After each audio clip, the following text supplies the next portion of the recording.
빌립보서의 가장 핵심적인 질문은 복음에 합당한 삶은 무엇인가입니다. 바로 다음 절 27절에 오직 너희는 그리스도의 복음에 합당하게 생활하라. 이제 이렇게 말씀하시죠. 이는 내가 너희를 가보놨다나 했으나 너희가 일심으로 서서 한 뜻으로 복음의 신앙을 위하여 협력하는 것과, 그러니까 공동체가 서로 하나가 되는 것, 그것이 복음에 합당한 삶이고, 두 번째는 무엇이냐? 아무 일이든지 대적하는 자를 인하여 두려워하지 아니하는 이 일을 듣고자 함이라. 복음을 전하다 그리스도인으로 살다가 고난을 닥쳐도 그에 대해서 두려워하면서 뒤로 물러가지 않는 것, 이것이 복음에 합당한 삶이다. 그렇게 이야기합니다. 하나는 적극적으로, 또 하나는 부정적으로 그렇게 이야기하죠. 이것이 저희에게는 멸망의 빈거요 너희에게는 구원의 빈거이기 때문이다. 그래서 복음을 전하다가 또 복음에 합당하게 살다 고난받는 것이 네가 구원받았다는 증거다. 이제 그렇게 이야기합니다. 그리스도를 위하여 너희에게 은혜를 주신 것은 다만 그를 믿을 뿐 아니라 또한 그를 위하여 고난도 받게 하려 하심이라. 그리스도를 믿는다고 하는 것은 그의 뒤를 따르는 것이고, 그리스도께서 이 땅에서 하나님 나라를 펼쳐 보이기 위해서 당하셨던 모든 그 고난에도 함께 참여하는 것, 그것이 복음에 합당한 삶이다. 그렇게 이야기합니다. 그렇게 할 때, 즉 상황과 조건을 뛰어넘는 기쁨을 누릴 수 있다라고 말해줍니다. 그래서 빌립보서를 기쁨의 서신이라고 부르는데, 그 기쁨은 다른 종류의 기쁨이 아니라 복음에 합당하게 살 때 그 사람만이 누릴 수 있는 기쁨을 이야기합니다. 그러니까 모든 상황이 순적하게 풀릴 때 그때 기뻐하는 것이 아니라 내가 그리스도 안에 있을 때, 복음을 따라 살 때 그 사람에게만 성령께서 주시는 기쁨, 이것이 빌립보서가 말하는 기쁨입니다. 그래서 감옥 안에 있는 사도 바울도 자기도 기쁘다, 너희들도 온전히 기뻐하기를 원한다 라고 말할 수 있으셨던 거죠. 오늘 본문에 보면 바울이 복음에 합당한 삶이 주는 기쁨의 이제 비결을 세 가지로 이야기하는데, 첫째는 복음 중심의 삶, 두 번째 그리스도 중심의 삶, 세 번째 이제 교회 중심의 삶을 사는 것, 이제 이것이라고 이야기합니다. 빌립보서를 쓸 때가 바울의 생애 거의 말년이었습니다. 부활하신 주님을 만난 후에 그는 장소와 대상을 불문하고 주님께서 보내시는 곳이면 어디이든, 성령께서 인도하시는 곳이면 누구에게든 가서 이 복음을 전하셨습니다. 그러나 그렇게 주님을 위해서 산 그분에게 이 땅에서 주어진 보상이라고 하는 것은 결국 마지막에 감옥과 고난과 또 순교뿐이었습니다. 인간적으로 하면 불평이 나올 만한 상황입니다. 바울은 아무것도 결국 남기지 못하고 끝까지 고난을 받았습니다. 순교로 마감했습니다. 마음의 눈으로 인생을 보지 못한다면 누가 그런 삶을 복되다 할 것이며, 그렇게 허망하게 죽는 죽음 앞에서 누가 기뻐할 수 있겠습니까? 그런데 바울은 나는 기뻐한다. 그래서 고난받고 있는 빌립보 성도들 너희들도 온전히 기뻐했으면 좋겠다, 그렇게 권면하고 있습니다. 아예 이 세상을 바라보는 안목이 다르고 사는 목적이 다르고 또 생명의 가치를 사람과 달리 보기 때문에 이렇게 생각할 수 있었던 겁니다. 저는 지금 제 인생의 멘토 가운데 한 분이기도 한 우리 김북경 목사님의 추모 문집을 책임 편집하고 있는 중인데, 이제 그분에게 받은 그 은혜에 대해서 제가 마지막으로 해드릴 것이라고 생각해서 지금 하고 있는 중입니다. 그래서 그분이 돌아가시면서 자, 장례식 설교는 누구한테 맡겨라, 장례식 본문은 뭘로 해라, 그 다음에 장례식 때 부를 찬양은 이렇게 해라 하고 다 정해놓고 가셨어요. 얼마나 수월한지 몰라요. 그분이 남겨두신 본문은 이제 로마서 8장 18절부터 25절인데, 일부를 제가 읽어드리면 우리가 잘 아는 구절입니다. 생각한데 현재 고난은 장차 우리에게 나타날 영광과 좋게 비교할 수 없도다. 피조물에 고대하는 바는 하나님의 아들들에 나타나는 것이니 피조물이 허무한데 굴복하는 것은 자기 뜻이 아니요 오직 굴복해 하시는 이로 말미암음이라.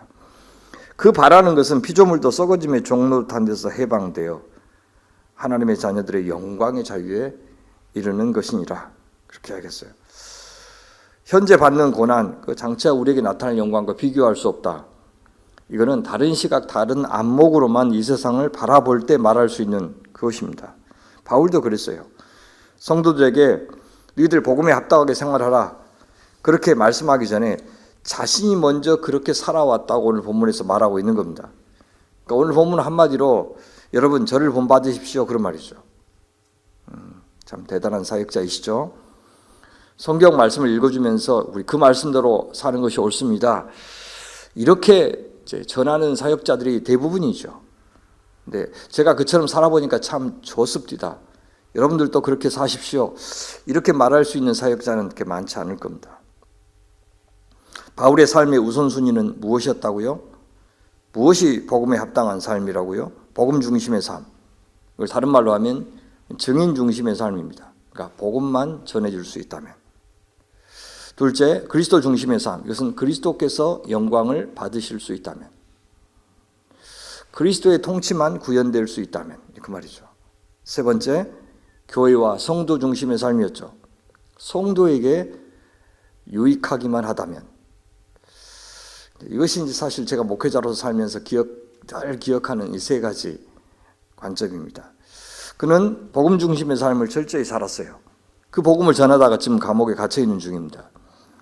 그가 감옥에서 애석하게 여기는 것이 있다면 자신이 갇혀 있다는 사실이 아니었습니다. 그 갇힘 때문에 이전처럼 복음을 힘있게 마음껏 전할 수 없다는 사실이었습니다. 하지만 더는 그것 때문에 아쉬워하지 않고 지금은 기뻐한다고 말합니다. 왜요? 자기가 갇혀 있지만 복음만은 갇히지 않았다는 소식을 들었기 때문입니다. 내가 당한 일이, 지금 내가 감옥에 갇힌 이 일이 도리어 복음 전파의 진전이 된 줄, 내가 자유롭게 복음을 전할 때보다 훨씬 더 복음 전파가 잘 되고 있다는 것을 너희가 알기를 원하노라 그렇게 이야기해요. 왜요? 형제 중 다수가 바울의 매임 때문에 위축되기는커녕 오히려 더욱 담대하게 주 안에서 신뢰하는 마음으로 겁없이 하나님의 말씀을 전하고 있다는 소식을 들었습니다. 그렇죠? 야, 나도 복음 전하면 저렇게 감옥에 갇힐 수 있으니까 그만해야 되겠다가 아니라, 와, 어떤 사람은 저렇게 감옥에 갇히면서까지 복음을 전하는데 나는 지금 뭐 하고 있지? 이렇게 생각하는 분들이 생겨났다는 겁니다. 참 저를 부끄럽게 하는 태도죠. 우리 같은 평균적인 사람들은 그래도 하나님께서 우리 자신을 통해서 일을 많이 하기를 원하시죠. 복음 전파의 결과가 좋은 것은 물론 기쁘지만 나를 통해서 좋은 결과가 나왔으면 좋겠다고 생각하죠. 내 사역은 안 풀리는데 다른 일꾼들의 사역은 잘 되고, 그러면 아무리 이것이 하나님의 일이라고 해도 마냥 기뻐할 수만 없고 또 속도 상하고 부러움을 넘어서 어쩔 때는 시기심이 일어나는 것이 그냥 평균적인 사람들의 수준입니다. 바울만큼 철저히 복음 중심의 삶이 아니었던 거죠. 누구를 통해서 하시든 복음만 전파되면 어떤 목적으로 하든 그래서 복음을 전할 기회만 생긴다면 그것으로 기뻐할 준비가 되신 분이 바울이었습니다. 여기 보니까 어떤 이들은 투기와 분쟁으로 복음을 전하기도 했다고 그러는데 어떤 상황일까요? 아마 이 투기와 분쟁이라고 하는 것이 되게 이제 유대인들이 예수님을 향해서 혹은 사도 바울을 향해서 보인 태도를 가리킬 때 주로 쓰는 단어거든요. 그러면 로마 당국에 고소한 것 같아요. 바울 지금 불온한 가르침을 전하는 자다. 그렇게 고소하는 유대인들이 있었던 것처럼 보입니다. 그럼 어떻게 됩니까? 바울이 재판을 받아야 되죠. 근데 재판을 받는 과정에서 내가 사실 전했던 복음은 이런 것이다 하면서 복음을 더 적나라하게 공적인 자리에서 그 다음에 로마의 상류층들에게도 전할 기회를 얻었는데 그래서 도리어 기뻐한다라고 말하고 있는 겁니다. 그렇게 바울의 헌신적인 삶을 본받으려고 착한 뜻으로 복음을 전하는 사람들이 있었고요. 이처럼 바울을 넘어뜨리려고 투기와 분쟁으로 전하는 사람들도 있었습니다. 감옥에 갇힌 바울에게 괴로움을 더하게 하려고 순수하지 못한 마음으로 다툼을 일으킬 목적으로 복음을 전한 사람들도 있었다고 말합니다. 하지만 하나님은 이런 악한 의도, 사탄의 계략까지도 당신 나라의 유익이 되도록 사용하고 계셨던 겁니다. 그러니 바울이 감옥에 갇혀 있더라도 하나님의 사역은 중단되지 않고 있었고 성령의 역사는 더욱더 활발해질 수 있었어요. 우리 그리스도인들은 바로 그와 같은 하나님의 주권을 믿어야 됩니다. 내가 속한 교회가 항상 풍족하지는 못해도, 아니 내 살림살이가 눈에 띄게 좋아지지 않아도, 또 내가 세상에 살면서 뭐 남들이 알아줄 만한 뚜렷한 족적 남기지 못해도, 인생 끝까지 그렇게 큰 일 이루지 못하고 아주 평범하게 끝나더라도 저는 우리의 신앙만은 부족하지 않도록 하나님을 늘 의지하는 교회와 성도가 되시기를 바랍니다. 하나님께서는 여전히 우리를 통해서 행하고 계신다고 믿으면서 산다면 행복과 불행을 결정하는 것이 결코 상황은 되지 않을 겁니다. 우리의 기쁨과 우리의 삶의 이유가 즉 복음이 된다면 우리는 다른 이유로 기뻐하고 또 다른 이유로 속상해하는 그런 사람이 될 것입니다. 바울의 고백 다시 한번 들어보시겠습니까? 그러면 무엇이냐? 거칠애로 하나 참으로 하나 무슨 방도로 하든지 전파되는 것은 그리스도니 이로써 나는 기뻐하고 또한 기뻐하리라 라고 말합니다. 둘째, 바울은 철저히 그리스도 중심, 그리스도 우선적인 삶을 살았습니다. 그래서 그분이 영광을 받으신다면 그것으로 충분했습니다. 어떤 상황 어디에서도 또 누구를 통해서도 주님께서는 왕노릇하고 계신다고 믿었어요. 그와 같은 삶의 목적이 분명할 때 바울은 상황을 초월하여 기뻐할 수 있었어요. 바울은 이제 앞으로 있을 재판 결과에 따라서 이제 육신의 목숨이 끝날지도 모른다고 생각했습니다. 하지만 그는 영혼의 구원만은 확실했어요. 자신의 복음 중심의 삶, 또 빌립보 성도들의 자기를 향한 간절한 기도, 그리고 성령님의 도우심, 이 세 가지가 어우러져서 자신이 결국엔 구원에 이를 것임을 확신하고 있습니다. 이것이 너희 간구와 너희의 기도와 예수 그리스도의 성령의 도움으로 나를 구원에 이르게 할 줄 아는 거로 그렇게 이야기하죠. 어떤 주석가들은 이 구원이 감옥에서의 석방을 의미한다고 해석하지만 그러면 문맥이 안 맞습니다. 그는 석방이 되고 안 되고가 지금 관심사가 아니라고 계속 말하고 있기 때문입니다. 다만 한 사역자를 위해서 성도들이 기도해 주시고 또 성령께서 도움을 주고 계시니 나는 확신한다. 그렇게 고백한 이 표현 참 저는 뭉클합니다. 유진 피터슨 목사님이 이제 마지막으로 남기신 책이 설교집입니다. 거기에서 제가 참 좋아하는 구절이 나오는데 네가 하는 것이 바로 너다 라고 하는 그런 말씀입니다. 각 존재하는 일이 곧 그 존재의 발현이 되는 경지, 하는 일과 존재가 일치하는 그 경지에 이르는 사람을 잘 산 사람이다 그렇게 말해요.